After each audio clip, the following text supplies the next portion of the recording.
Welcome to In the Boat with Ben and Rachel. I am Ben. And I'm Rachel.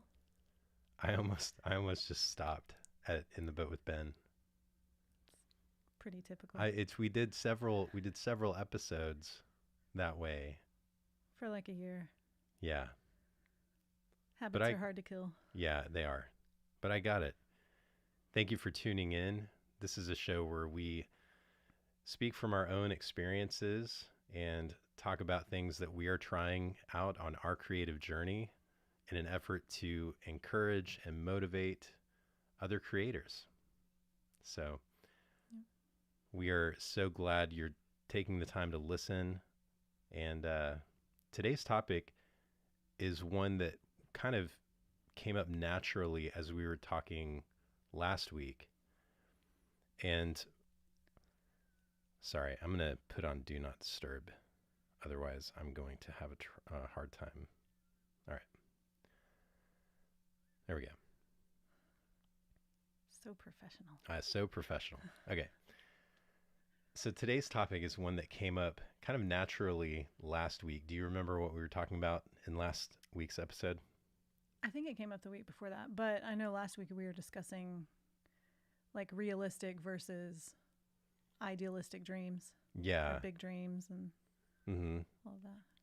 Yeah. So I can't remember what the context was, but we started talking about it and it was like, oh yeah, that would make a great topic because you and I have very different approaches to how we do our schedules and manage our calendar and our daily tasks and stuff like that. So I think it would be fun to start off the show taking turns and talking about like what is our approach, answering the question to what is our approach to managing our schedules and our time.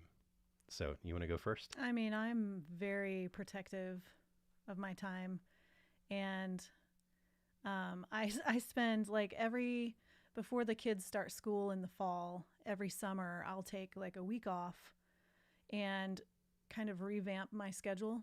And it's planned like minute by minute.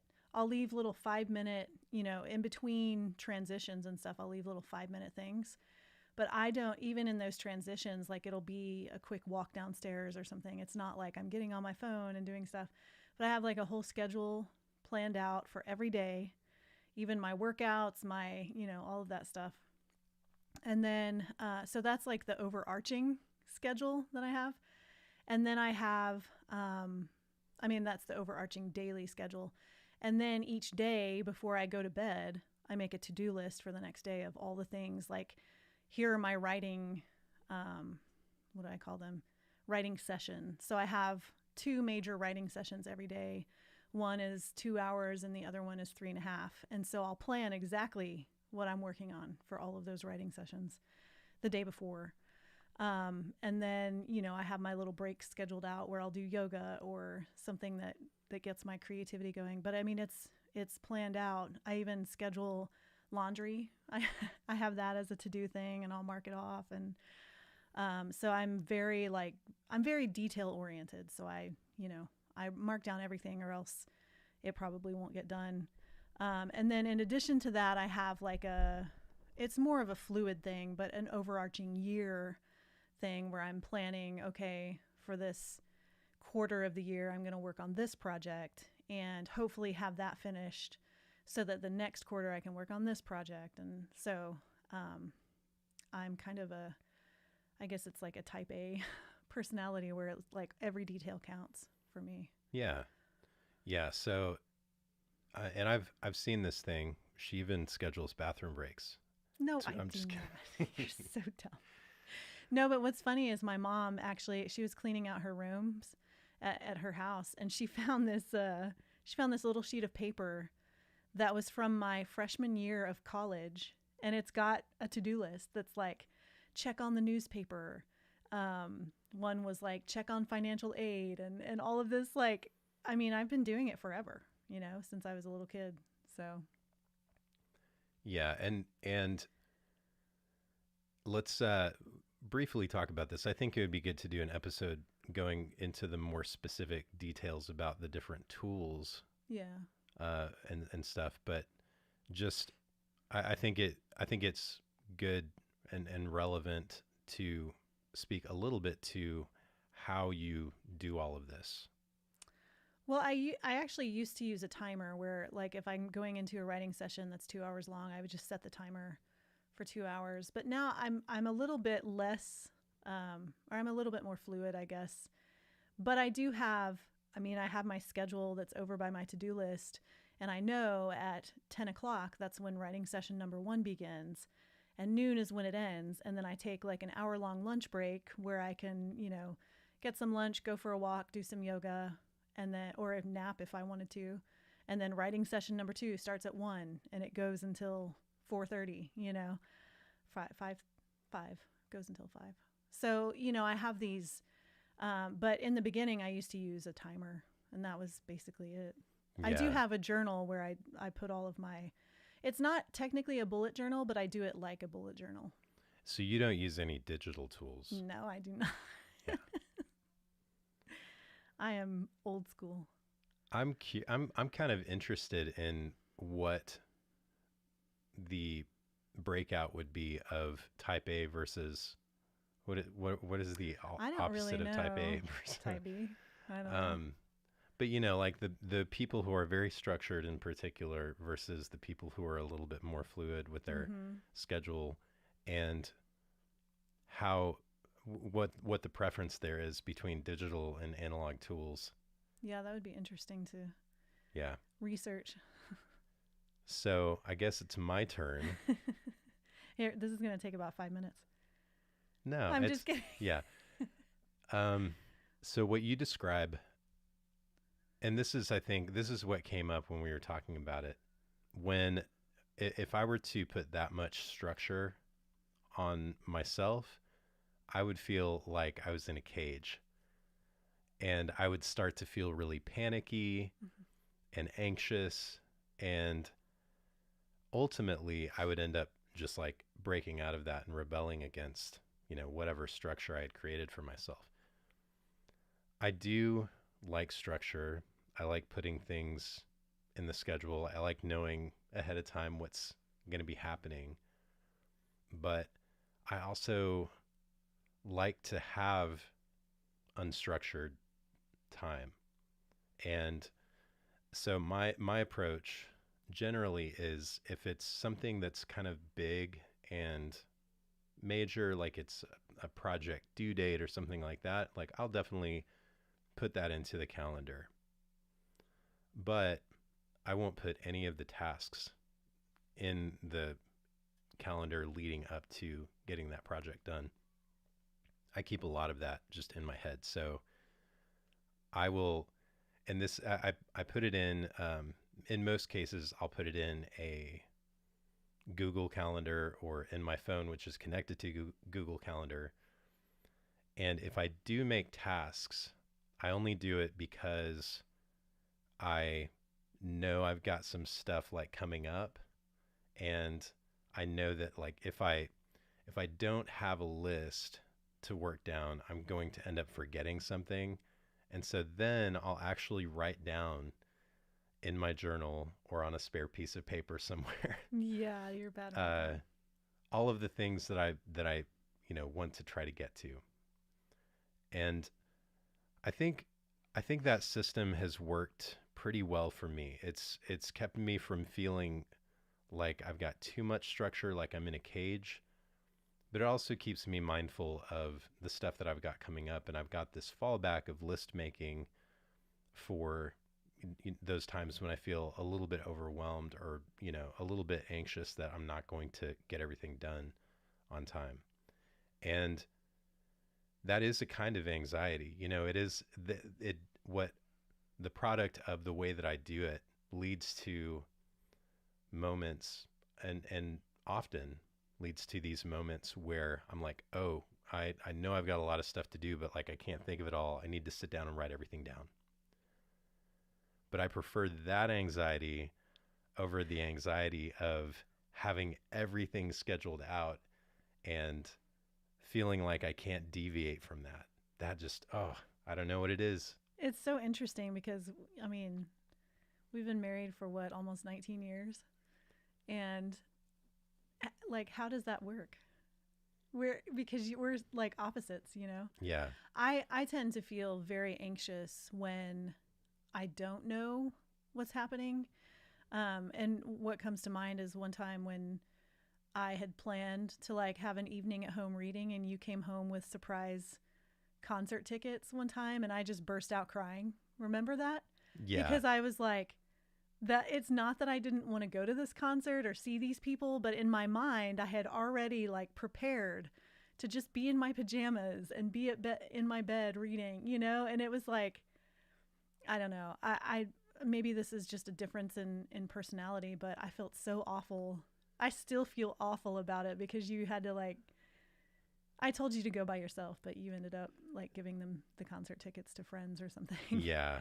But I tend to feel really anxious when we don't know what's happening, which is why like when we're planning family days and stuff like that, I'm always like, okay, what time are we leaving, and how long are we going to stay out, and all of that, because it's not that I don't want to deviate from the plan. It's just that I want to have some kind of a plan that we can then deviate from if we want to, you know, like if we're having more fun and we want to stay for an extra hour, I'm totally fine with that. But it's just having a plan in the back of your mind that it soothes my anxiety. So it's like what makes us anxious are two completely different things, you know? Yeah. It's really interesting. Yeah, it is interesting. Yeah, so I remember that concert thing, and so it was kind of a double hit. Like you felt like something was sprung on you, and that was uncomfortable, and it Yeah. was like and you know, thinking back, I don't know what I was thinking springing like, oh, a person, she loves surprises the yeah, day of. like we're going to do something completely different from what you were expecting, and we're going to be surrounded by people you don't know, listening to loud music. Yeah. So I was Great. checking all of the boxes, Yeah. like the introversion, the sensory stuff, like everything. Yep. So yeah, and then It was on sweet, top though. of that, It was sweet. It was a on band top we of that, both love. you felt bad. You know, you Right. felt bad for not wanting to. So it was just like this negative emotional feedback loop. Yeah. I'm sorry about that. No, it's fine, but Don't feel bad. I think about it every now and then where I'm like, am I too structured? Like I don't have enough fun, but I feel like I do have fun. It's, Mm-hmm. you know. Yeah, I don't. So the title of this episode, and kind of the way that I set this up was a little bit of it's a little bit of a bait and switch sort of thing. Oh, good. You know, can you have too much? The question is, can you have too much structure in your schedule? And I think in the thumbnail I said schedule everything. Mm. But I think what we're getting at, and pretty quickly, like we can continue talking about this, but there's not a one size fits all.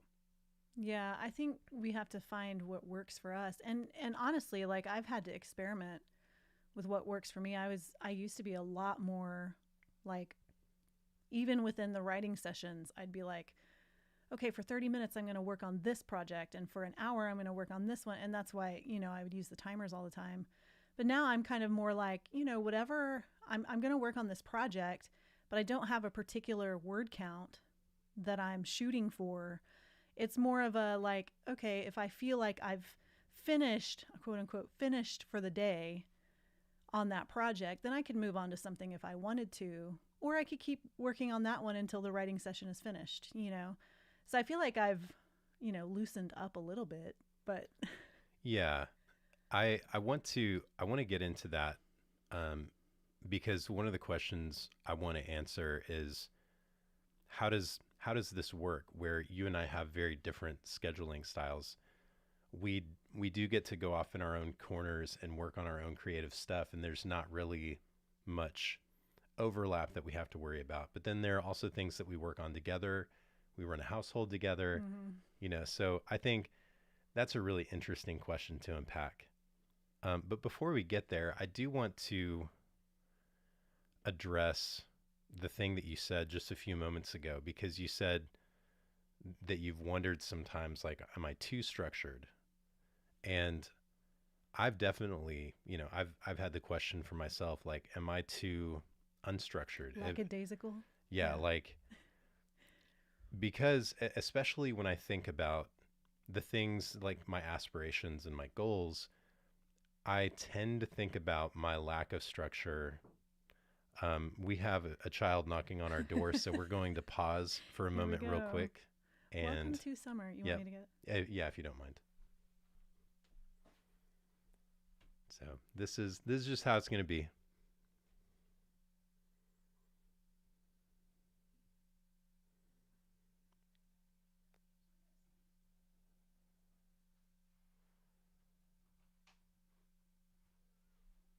All right, everything good?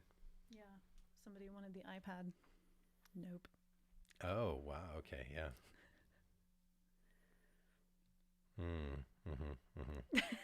Okay, so I have these goals and aspirations, these things that I've wanted to do, and I've often thought of the my lack of structure, my inability to put myself and feel comfortable in a more structured kind of schedule as a hindrance to achieving those things. Hmm.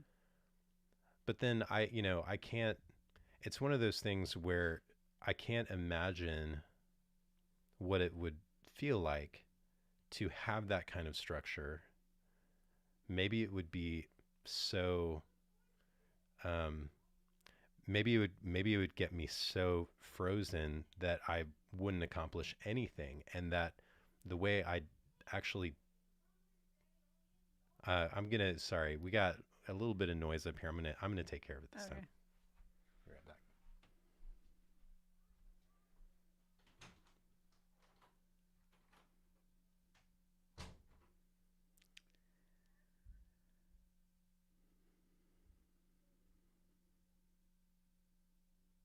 I'm trying to listen in, but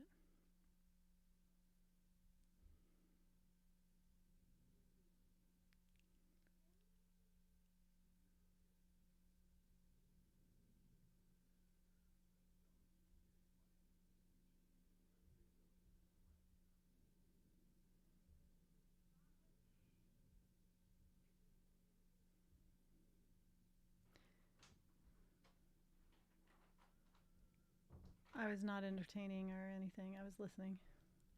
Oh yeah, Hmm. it's kind of what I did too. Okay, I think we're good. Okay. So sorry. So I I wonder if the way that I do it is the way that I need to do it in order to get anything done. Like, at least I am making some progress by using a structure that works for me, that doesn't put me in that state of feeling like I'm caged up, that gives me room to kind of think and explore and be creative. And not that structure does not also facilitate creativity. But for me, in the way that I'm wired, I think that the way that I'm doing it is kind of what I have found in my experimentation. It's what I've found that works for me, that actually allows me to get things done. Well, and that's the key is the experimentation. And I've seen you. You've tried to do the schedule thing and the list thing and all of that. And when, if you were just discrediting it or saying like, "Oh, I'm not going to do a schedule just because I don't want to be beholden to a schedule," without trying it, I'd be like, "No, you need to try it, and then decide for yourself, does it work for me, or am I better off in a more, abstract kind of creative state, because for me, the schedule is what helps me be creative, because I know that at this time every day, that's when I need to, and that's why I take walks before and after so that I can think and then I can sit down and write and all of those things. So that's the important piece of it is the experimentation. Yeah, and I I still like the idea of growing into and building some of those skills and being able to tolerate a little bit more structure because I see how beneficial it is. But I think I've gotten to a place where I I've stopped beating myself up and wondering, oh, am I just like shooting myself in the foot, and started to accept, yeah, this is the way I do things. This is the way I get things done. And so it's kind of this turn, I think, from feeling like what I'm experiencing when it comes to my schedule and my structure and stuff like that is a deficiency, and starting to see it as, this is just my style. Mm-hmm. This is the way I do it, and that's okay. Yeah. So, You know what's really funny to me though is when we went on vacation to Disney World last summer, you are like a scheduling fanatic, which is just weird because I remember being like, I don't want to do this. And you just took it all over. You were like scheduling dinners and it's just so weird to me. yeah, We were like opposite on vacation mode. yeah, Isn't that strange? that is so strange. Okay, so and to get into the details of it, you did have to make reservations for things.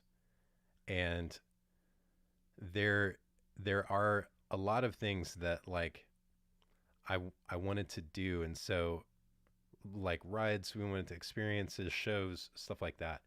All of these things kind of happen on a schedule. The reservation thing, like you had to choose a time. And so I think because of how structured the situation was that we were going into, in order to get everything out of that, I thought, well, I just need to adopt that. Yeah. And I don't know, it was like in my mind, I was like, we need to schedule it in order to have maximum fun. Yeah. And Which then is really, so you're like a sometimes scheduler, what was situational scheduler. That's what we'll call you. what was interesting though was I think some of the funnest moments happened just out of the blue. Like Yeah. there was one day where we kind of left it open, and we ended up hopping Yeah, we were between three hopping all over different the place. parks and Uh-huh. hitting these rides that we had already gotten to go on, and it was, so that was kind of like we were running through Yeah. the parks trying to get to stuff on time before before they closed down. Um, so yeah, I don't know. That's pretty It is funny. interesting. I wonder if like it was sort of a vacation from the way that I normally do Yeah, things well, too. that's what I was thinking as well for me. Like maybe I was tired of scheduling. So it was really easy to just put it off into your hands. Yeah. It's very interesting. So you originally had that question of like, am I too structured? Am I not spontaneous enough? I want to hear a little bit about how you think about your approach in terms of, is it something that you've accepted and celebrate about yourself, or do you still kind of beat yourself up a little bit sometimes? I don't think I ever really beat myself up about it except when we had the kids home, like during the summer times, for example. I have, in the years since we've had kids, kind of pulled back in the summer times because I would find myself wanting to use a particular writing time to get something done. But when the kids would interrupt, I would get really, not like angry or anything, but just really annoyed. Mm-hmm. And so I felt like it wasn't like affecting my relationship with them, but it was affecting the way that I saw summertime and the way that I enjoyed summertime and that kind of thing. So I think where it maybe causes annoyance or even anger sometimes when it's interrupted, that's where it can become like if it's so scheduled that it can't be at all flexible. And I still have trouble being flexible, especially when it's like, you come to me and you're like, hey, I need to do this one thing and it's going to cut into an hour and a half of your time. And I'm like, because usually, to be fair, usually you come like the day before Mm-hmm. and are like, by the way. And so I haven't had any time to prepare for that, you know. Yeah. But I feel like when I have enough lead time to make adjustments in, you know, what I plan to accomplish for the week or anything, I have approached it with a lot more flexibility than I used to. But I think when it becomes something that causes tension or, you know, annoyance or anger, that's where we need to reevaluate and maybe add a little more flexibility into things. So, and two, I guess the place where I would have in the past sort of beat myself up about things was when I was really getting down to the nuts and bolts, where I would, you know, plan for a writing session, accomplish 1,000 words on this one project, and then I'd only get, you know, I'd get 1,000, but they wouldn't be good words. Mm-hmm. And so if I was counting the good words, it'd be maybe 750 or something. And so I'd make myself feel bad, like, wow, you're never going to finish this project if you don't keep, you know. So I've strayed away from even, you know, getting really nitpicky about how many words. Even like I used to plan how long it would take me to finish a book, and now I'm Mm-hmm. like, I have no idea how long it'll take to finish this. It's just finished when I think it's finished, you know. Yeah. So, and I think that's where the beating up would come from sometimes, is when I was like, I need to finish this by the end of March, and end of March it was halfway done, you know. And that's where the annoyance and all of that with the family came in too. I think where that was happening for me on my side of the spectrum was, excuse me, when I would find myself doing stuff last minute because I hadn't planned out enough, you know, time to get stuff done beforehand. And so what ends up happening, and this still happens to me fairly often, what ends up happening is, because I didn't get everything done in the time that I should have done it, in the time that I really had set aside for it, I end up trying to squeeze it into these other pockets of time where they don't belong, Yeah. and that makes me feel anxious. But then, like, Grouchy. I'm grouchy, and those are especially like times when I should be present with the kids, and I'm having to do this thing, and so I'm kind of snippy with them if they interrupt me as I'm trying to like scramble to get things done. Mm-hmm. So I think recognizing when your approach to scheduling is creating problems for you, Mm-hmm. and not just beating yourself up about it, and like, but really like recognizing that and saying, yeah, that's not functioning in a way that serves me or anybody else. um those are opportunities for growth and change. And so I'd like to think that over the years, especially being in a relationship with someone who is much more type A, I've taken advantage of those opportunities and grown a little bit. And you can probably speak to that. I can definitely speak to the fact that you are a much more relaxed and laid back person now than you were 15 years ago. Yeah. Yeah, Um, I think you are too. I mean, a more structured.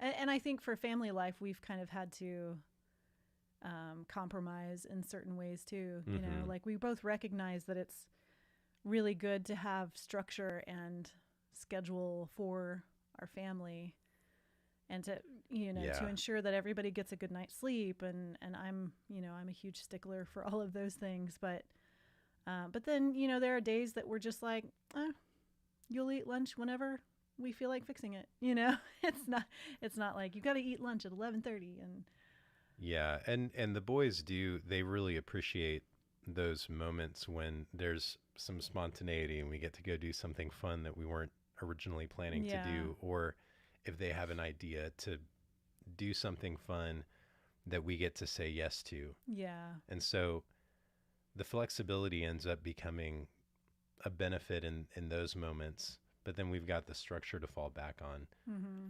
So this is starting to get into a little bit of, how we manage that together. And we we're talking a little bit about the family side of things, but we also work on creative projects together. I do a lot of kind of the behind the scenes work for your books, and then we've also worked on albums, music albums together in the past, and that kind of thing. So I want to talk a little bit about how that works, with you being such a structured person and me being more laid back, and how we're able to actually create together with those differences. Yeah. Well, I think like back when we did the music together, how long did we do that together? Like 10 years? At least, yeah. Yeah. I mean, it was even before we were married, so it was at least 10 years of married life. But it started wearing on me just because you were in charge of collecting details about when we needed to be where. Who made that decision? And I know. And all of these things. And so, we'd get ready to go out of town for, I think our longest was like 4 weeks or something. Mm-hmm. And we didn't know any details. It was just like, oh, we're just going to get there when we get there, and then we'll play, and then we'll, and it would make me feel so anxious. And we had young kids at the time too. And so it was like, well, who's going to watch our children? We can't just leave that to last minute. And like none of these details were getting taken care of. Yeah. So it was quickly. And I will say this. So our third album, was it the third one? Yeah. When we went. It was our last one. Our last one. Went. So our third son was 2 weeks old when we flew up to Arizona to record this album. And so like I was feeding during the middle of the nights and all of this stuff.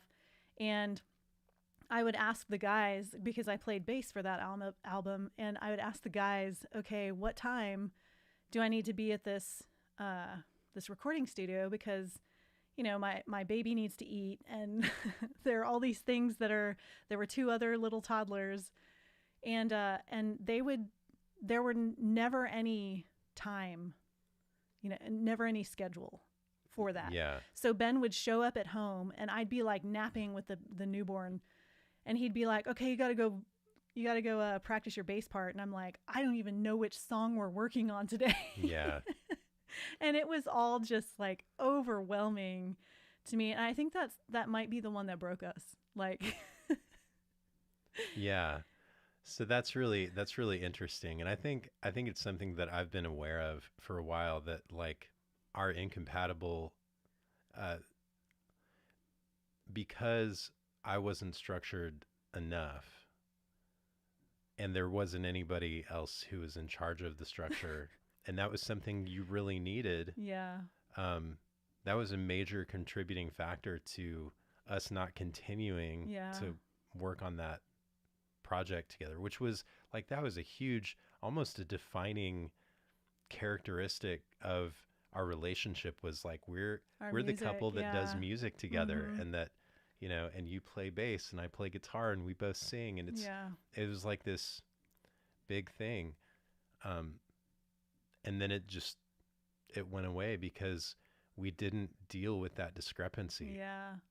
And when I say we, I mean, I don't know if you had the language to articulate and kind of kick off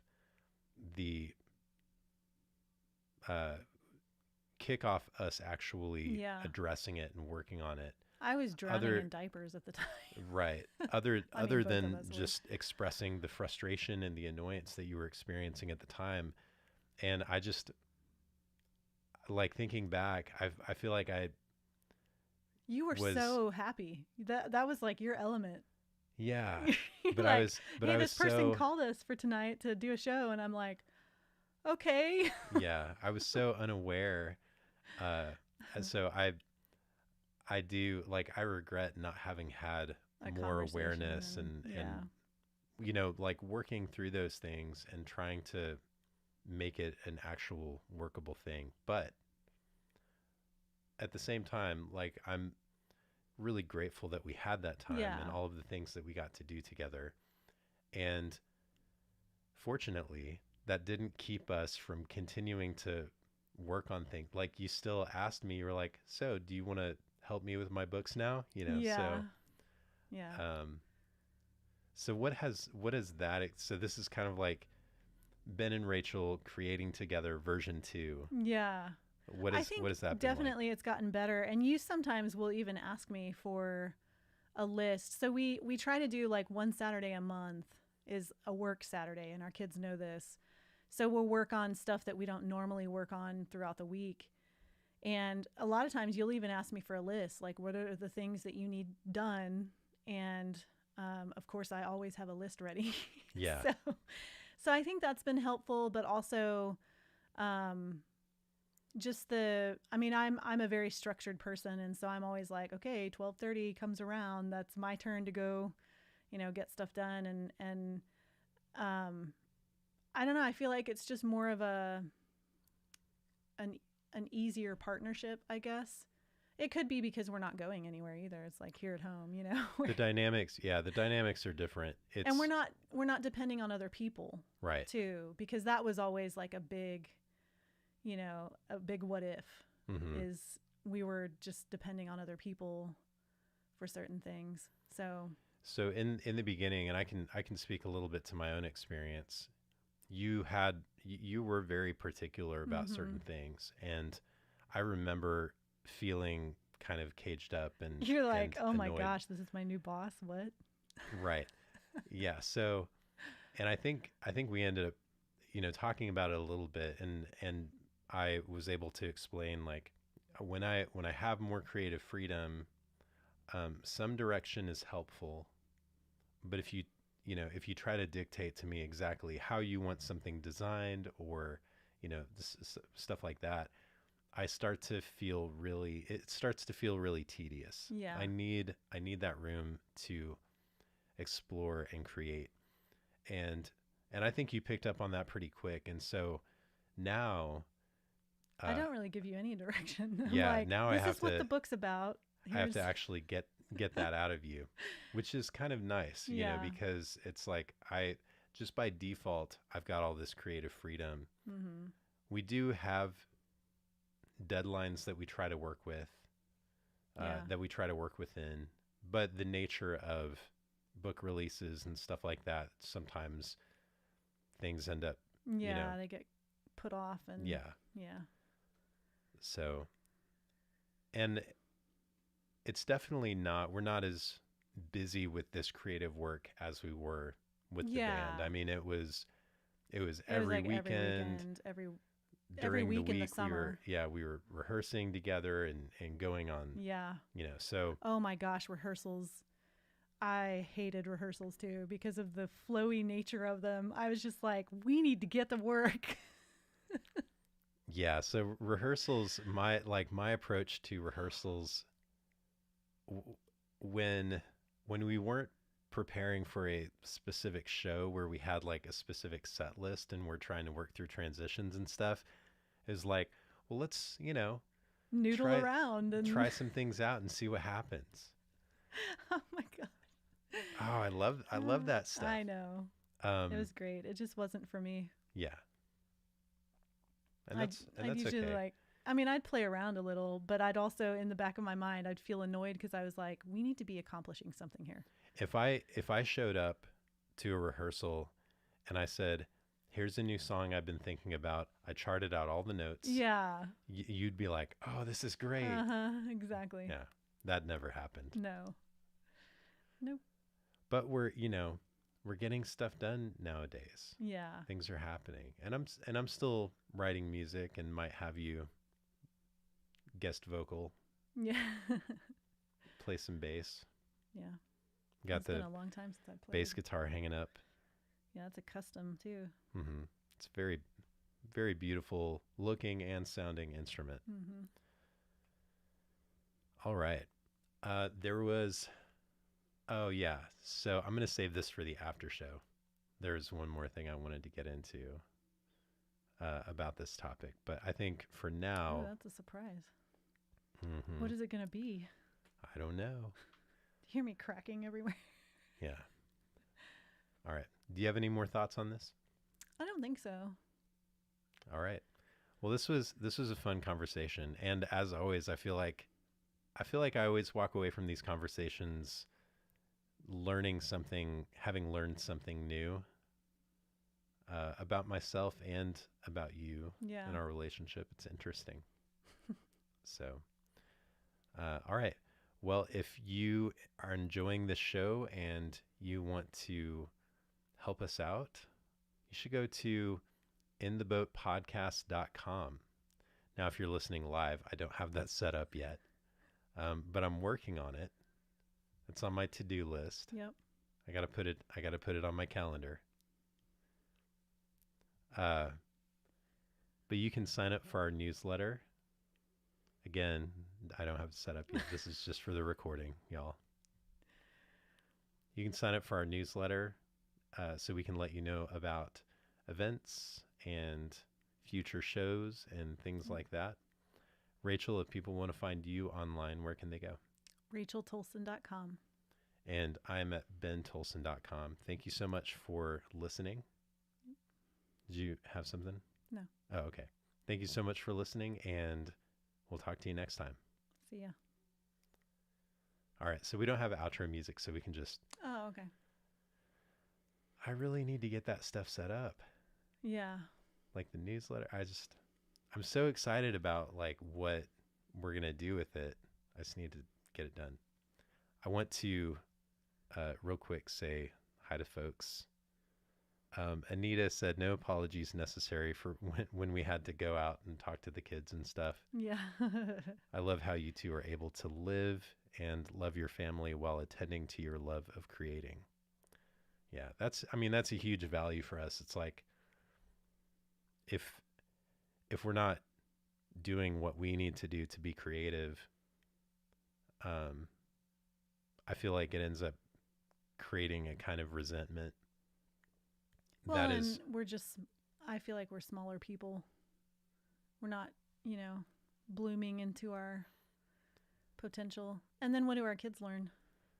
yeah, our kids need the version of us that is creatively fulfilled and doing things. And sometimes, yeah, that means that we're a little bit more scarce than we'd like to be. But they usually understand. I mean, they Yeah. see the products that we create too, they've read all of my books and because I write for kids. But yeah, they understand the values. They're super quirky, weird, creative kids who are like, yeah, we have our own things too. So it's great. Justin said, I was just talking about this topic in therapy yesterday. I'm very much an unstructured, open scheduled, in the moment kind of person, but there's definitely a benefit to some structure.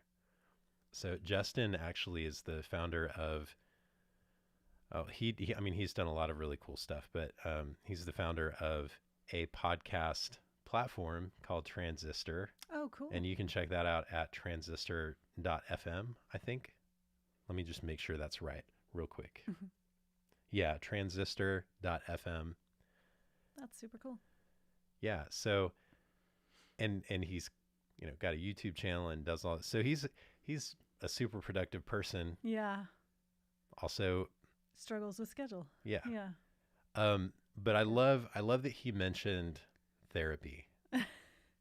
And I think I want to do a whole show about therapy at some point and how vital and necessary it is. But just real quick in the last few minutes here, I want to talk about maybe the connection between therapy and working through some of these personality traits that lead to being a more structured versus unstructured person. I don't have any like specific anecdotes about my recent experience with therapy, but the work of being introspective and learning to love and accept things about myself, which is, and having a compassionate but also realistic perspective on my past and my experiences has been a huge help for me in coming to accept who I am creatively and how I manage my structure and my Mm-hmm. schedule and stuff like that. And at the same time, feeling empowered and encouraged when it comes to trying new things and trying to grow toward being a little bit more structured in the areas where I know it would serve me. And I think for some people, you might be able to read enough books or hear from enough therapists that you could start to do some of that work for yourself. But gosh, it's so much easier if you have a qualified therapist to talk to you and help you work through those things. And that's something that, like, I wish I had started ages ago. Mm-hmm. Yeah. It took me a long time to get to a place where I could start to see myself from that perspective, you know. And I think it could have happened a lot sooner had I gotten into therapy. Yeah. But I don't know. What do you think? Yeah, I think you're right. I mean, I'm a very introspective person, so I've done a lot of that work on my own, but it's still really helpful when I have my monthly session with a therapist and she's Mm-hmm. like, "Why do you think you feel that way?" And I'm like, "Why have I never asked myself that?" You know? Yeah. So, having that outside perspective and even somebody who can do that for you like you and I sometimes maybe more in like disagreements, we're like diagnosing things, but sometimes it's like spot on and we're like, no, it's not. Yeah. But yeah. Those are, it's annoying though when somebody has you pegged and you don't want to admit it. Yeah. It's hard when you've been married as long as we have. Yeah. So that's kind of my therapy soapbox. Yeah. I'm a big fan. Mm-hmm. Debbie says, "Hi Debbie." Mm-hmm. She says, "You both do such a great job at combining family and work and doing your own stuff for you, which personally I think is so healthy, and also being role models to the boys." Yeah. And that's a big part of that value, is really just wanting to be an example to them of what it looks like to embrace and explore your creativity. Yeah. And Well, like there was one day that our 12-year-old was like, I'm going to write a book tonight." And and I told him I said, "Oh, baby, you're not going to write a book in one night. This is like this is how long it would take you to write a whole full-sized book yeah, if you're like only doing one draft, you know." So I think it's just helpful to show them those realistic things where they get a book in their hand and they think they could write this book in a night or something, but that's not how it is at all, so showing them some of these, the video stuff, the book stuff that yeah. take such a long time and take work.